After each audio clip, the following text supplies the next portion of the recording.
High, আমি সুস্মিতা চলে আসলাম আবার একটা নতুন ভিডিও নিয়ে। সকাল সকাল বসে গেছি ডালের বড়ি দিতে। এইদিকে হচ্ছে ডালের বড়ি প্রায় আমার 3টে হচ্ছে থালায় দেওয়া হয়ে গেছে, আর এইদিকে হচ্ছে আর একটা থালা বাকি আছে। আর এখনও এই থালাটা দিলেও হবে না, এখনও কলা পাতার মধ্যে দিতে হবে, কারণ এইদিকে থালায় যে বড়ি দেয় যে থালাতে, তা সব কটাতেই দেওয়া হয়ে গেছে, আর বড়ি দেওয়ার মতো কোনো থালাই নেই, যার কারণে হচ্ছে কলা পাতাতে বড়ি দিতে হবে। তো এইরকম তোমাদেরও বাড়িতে এইভাবে ডাল পেস্ট করে হচ্ছে বাড়িতে বড়ি দেয়? তা কিন্তু অবশ্যই কমেন্ট করে জানিও। আর আজকের ভিডিওটা তোমাদের কেমন লাগলো তা অবশ্যই জানিও। অনেকে হয়তো বলবে যে বড়িগুলো এত বড় বড় কেন?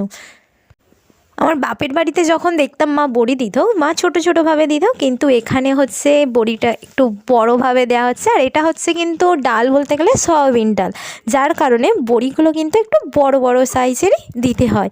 আর আমরা বড় বড় সয়াবিন ডাল হলে একটু বড় বড় করেই বড়িটা দিই।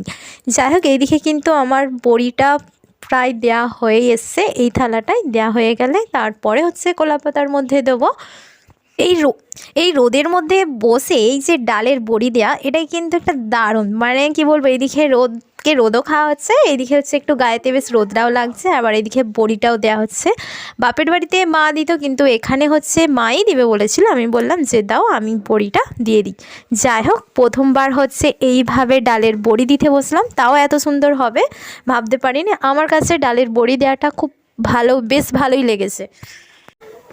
বড়ি তো আমাদের দেয়া প্রায় হয়েই আসলো, এবার বড়িটা কীরকম হবে সেটাই হচ্ছে দেখার পালা। এবার অনেক সময় রোদের কারণে ভালো মতো না শুকনো হলে কাঁচা একটু মানে শক্ত হয়ে